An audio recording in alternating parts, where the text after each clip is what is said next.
Hi, if you're new, I'm Kris Park.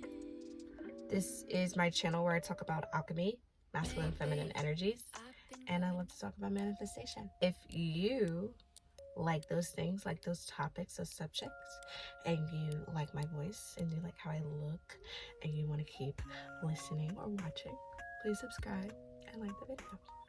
Today's video is going to be about the idea of ourselves, the ego. What is the ego?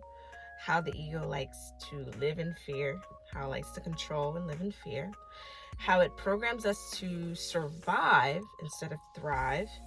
It's not about being right or being wrong, and why the ego would have you in a constant battle of what is right and what is wrong. What does the ego do? But let's get into it. A positive and a positive always makes a positive. A negative and a positive makes a what? A negative and a negative always will make a negative. What does that create? That creates an imbalance. And so when you realize that energy can be imbalanced, even in yourself, in your body, then you become more aware of what energy is, polarity, why that even exists. Realize who is speaking at all times. Realize if it's yourself, your true self, your higher self, or realize if it's your ego. An ego likes to speak in fear and control. It is like being in the desert. First, you listen to the absence of sounds and call it silence. Then suddenly you may be taken by the presence of stillness, where you are one with listening itself. Jean Klein. I hope I pronounced it right. Stillness and listening. This is how you can determine who is really speaking. Is it the ego or is it yourself? Ego death does not truly exist. You can never really get rid of your ego. If you got rid of your ego, you would probably combust and not be able to survive. This is just my experience of what I've understood about ego. Ego never feels important. It always creates scenarios where it does feel important, okay? And what do I mean by that? For example, if I always love using SP because a lot of people are manifesting their SP, or maybe you're trying to manifest something different. It all applies. Ego will always doubt. Ego will always question if it can be yours. Ego also initiate. If you're waiting on your SP to text you, you may initiate. Your brain may tell you, oh, just go ahead and initiate it. Just go ahead and talk to him. Go ahead, or her.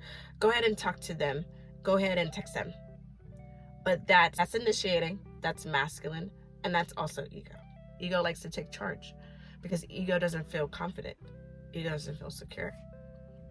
As a way for it to be heard, it will roar loudly and it will try to take charge. So if you find yourself responding, or not responding, if you find yourself reacting loudly to things, if you're reacting at all, actually, that could be a surefire way that ego is present. Ego also likes to take charge. So ego will possibly have you do things that don't make any complete sense, only to fulfill ego's needs. Ego is the energy of the identity. Sorry, my friends, my camera started to die and I wanted to put a filter on because I like filters. Okay, so identity. Ego is the energy of identity, okay? Where we're too identified with something, there's not much creative freedom when it comes to identity. Does that make sense? So when you're involved with yourself, when you're in love with yourself, there's way more creative expression. The identity wants too much of a say-so. It wants too much of control of your life. And so you have to learn how to balance those feelings out, not give into that. Identity never creates.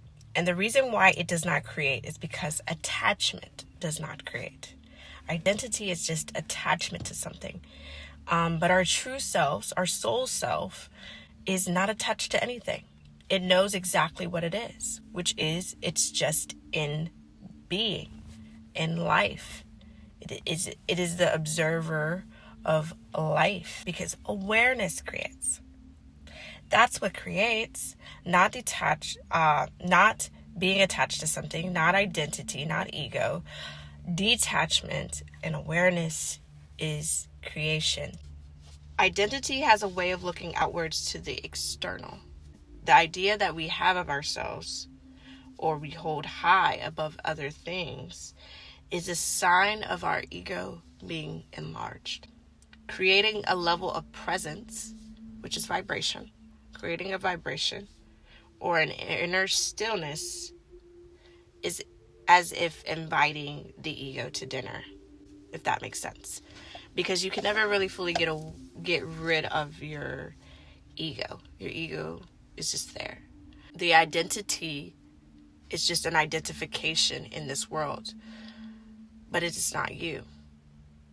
The faster you realize it's not you and not attached to you, and now that you can detach from things, is the fastest way you can create.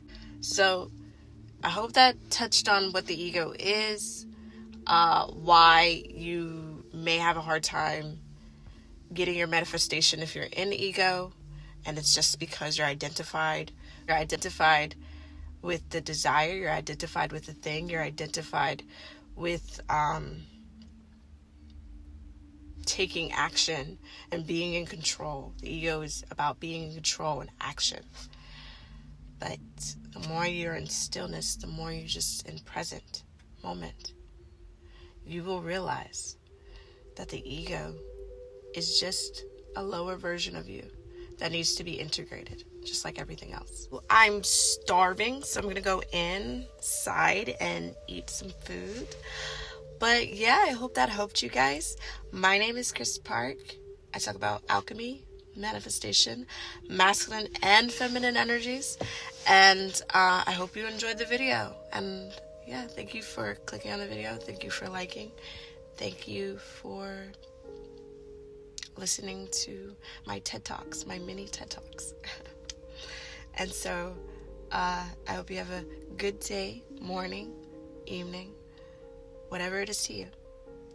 I love you. Happy manifesting. You can do it if you just believe it.